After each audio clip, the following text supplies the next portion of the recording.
Hi everyone, it's Ren here. I actually don't have a lot of time and I have a banana to eat before I go. So let's get started. In this video, I'm going to be talking about how the 16 types express their love. And it's not a clickbait video, it's not a superficial video as some of you might be suspecting.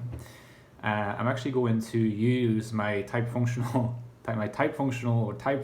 model to try to derive what ultimately is going to be a model of how the types express their love. Now, keep in mind that how a type expressed its love is different from how a person expressed their love, in the sense that a type is only a part of a person. The fullness of a person's expression of their love goes beyond type, but you could consider that type is a component of that expression. Okay, so now that this caveat has been expressed, let's just remember that my type functional model focuses on the functions of gathering, processing for the perception side, and deliberating and justifying for the judgment side. And I think that when it comes to the expression of love, what we could suggest, and I'm going to use this as a hypothesis before I move on to looking at the 16 types, is that really I think the two main variables that we'll have to look at here is the processing functions and the justifying functions. Why? Because the processing functions is the making sense of the information in the outside world, in this case the information that the other projects to us, okay, so making sense of that. And why the justifying side of things is because justifying is basically presenting to the outside world. It is the expressive function, whether it be FE or TE. So in this case, we're going to be looking principally in relation to the types at what their processing function is, whether SI or NI. And we're going to be looking then on the judging side at TE or FE. And in addition to that, because we're talking about not 4 types but 16 types, we're going to be looking at the level of conscious use of both functions. So let's try to take an example. Here I have, as my first example, I have the ISFJ. So here you have very conscious SI as the processing function, and you have quite conscious FE as the justifying or expressive judging function. So what I think you're going to get in terms of expressions of love in the case of the ISFJ then is an expression of affection that takes part, that is inserted within a traditional existing framework supplied by SI. So what you're going to get is this traditional sense of love that is protective, caring, but also wants the other to be a part of that already established pattern, which could be experienced as a kind of conservative love. In the case of the ISTJ, it's going to be a little bit different because the SI is very conscious, that's no problem, but TE is the expressive function, like quite a conscious expressive function. But here we're talking about a function that, unlike FE, is projected to the world of objects. So what this means is that when the ISTJ expresses love, we're going to have, again, this emphasis on tradition and organization and structure, but because the expressive function is TE, what we're going to get is an expression of affection and love by means, to a large extent by material means, by an objectification of identifying what the other needs and expressing them accordingly. Now, in the case of the ESFJ, it's more like the ISFJ, but with the conscious use of the functions reversed. So instead of having the most conscious function being SI, here it is FE, and SI is the second most conscious. So in terms of how they express love, what we're going to get is the same emphasis on order, tradition, and organization, and the same implicit pressure put on the other to fit within that model. But it will always be subsumed under the expression of affection, the expression of connection, no matter whether it's deep or superficial, that is expressed. And in the case of the ESTJ, here we have an extrovert version of the ISTJ.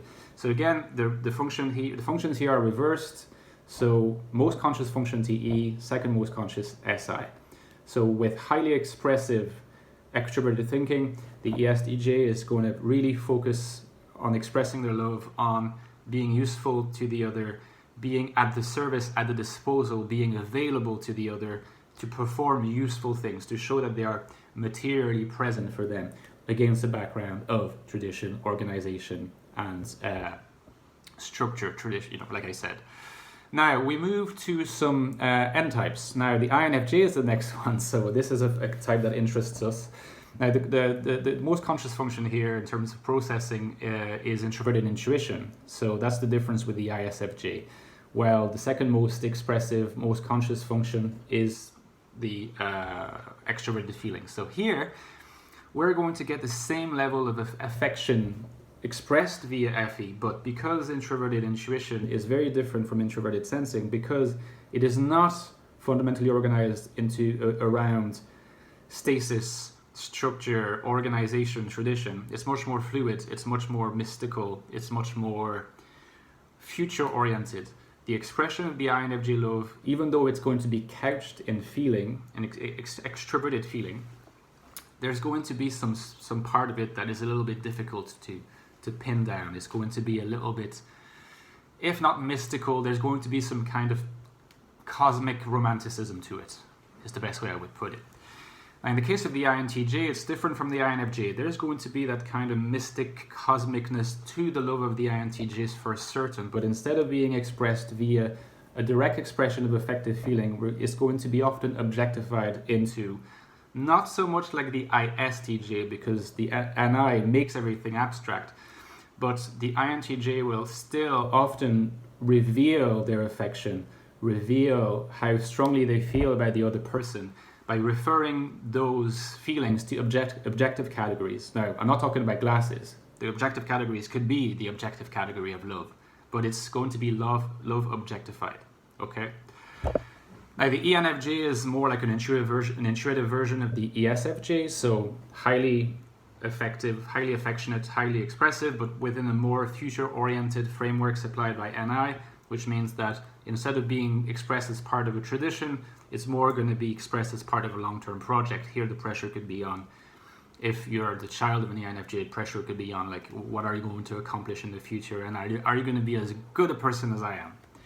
In the case of the ENTJ, surprisingly, the ENTJ can come across as more affectionate than the INTJ, even though their most conscious function is TE. And the reason why is because, well, you know, they're extroverts, so they're more likely to be in the affective mode of expression. But because this affective mode is focused on the objectivity of the external world and paired with introverted intuition, so future-oriented, abstract kind of perception, what you're going to get is, yeah, the ENTJ will want to get you to make you sure and aware that they want you to be part of their life project.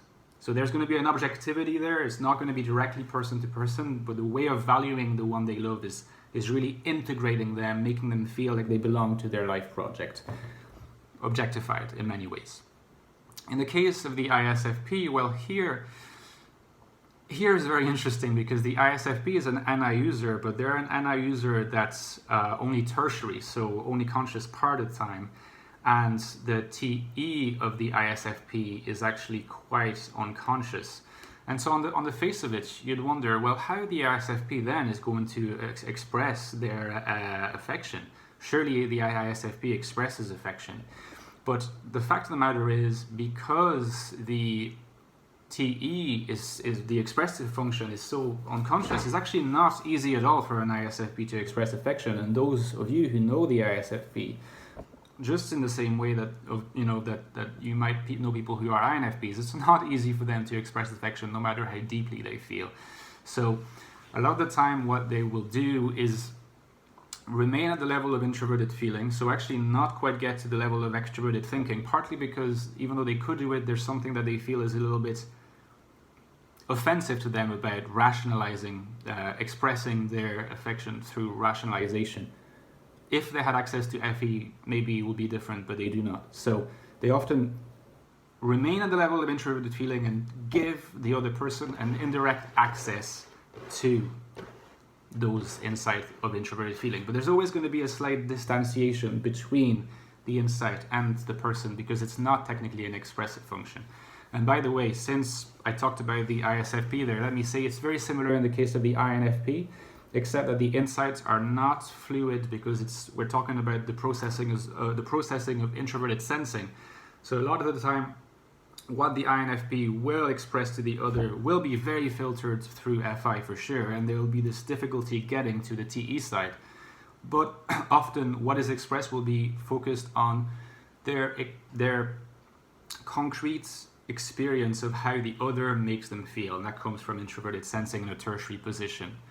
Now when it comes to the ISTP, here what we have is, again, NI in a somewhat conscious, somewhat unconscious mode, and FE in quite an unconscious mode. So here what we will get is often a type that might come across as if they're going to struggle to express their affection. Now, it doesn't mean that it's impossible, it just means that because of the nature of extroverted feeling being quite unconscious, they're not necessarily, unlike the FI dominance, going to feel averse about the idea of expressing their affection through FE.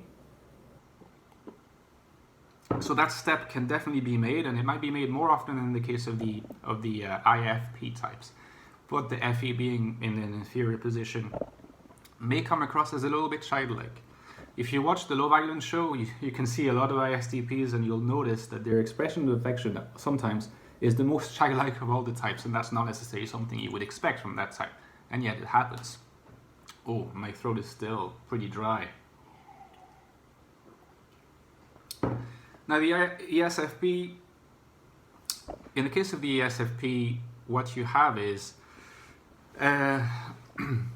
quite unconscious introverted intuition and a relatively conscious extroverted thinking as their expressive mode of expression.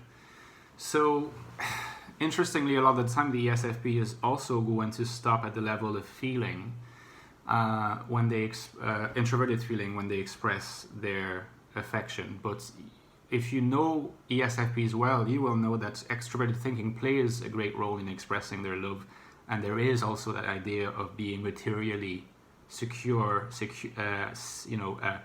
protective for the other person. It's very important to them to have the elements in the expression of their love, and that's the kind of thing that's often absent, for example, in the case of an INFJ. So you see it in the case of an ESFP, not so much in the case of types that don't have TE in a conscious use slot. In the case of the ESTP, well, it's going to be a little bit different here from the ESFP, because sure, the introverted intuition is mostly unconscious, but in the case of extroverted feeling, it's in a relatively conscious mode. So often what the ESTP will do when they express their love and affection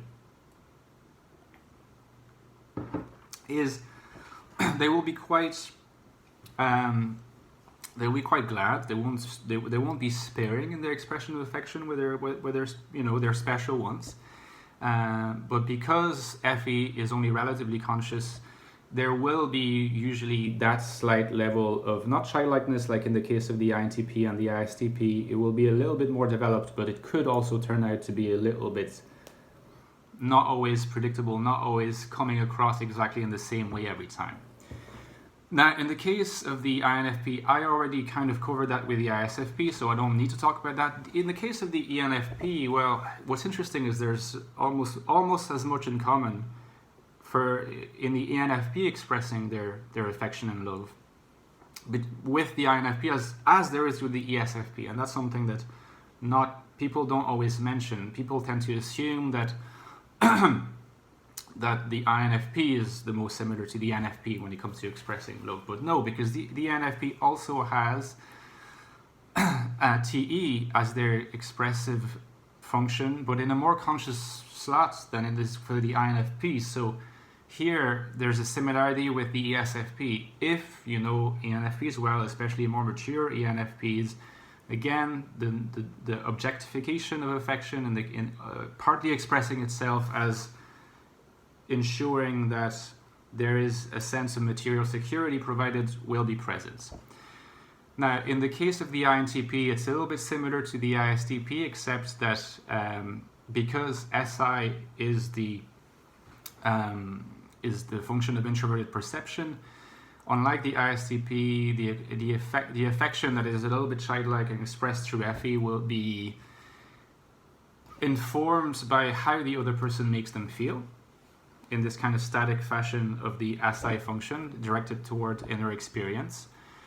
And for the ENTP, well, in this case, it's a little bit like the ESTP, FE tertiary position. It's going to be capable of all sorts of modes of expression. Sometimes it's going to be very affectionate, sometimes a little bit less affectionate. It's not quite as reliable as FE in a higher position, like in the INFJ, or even more in the case of the ENFJ.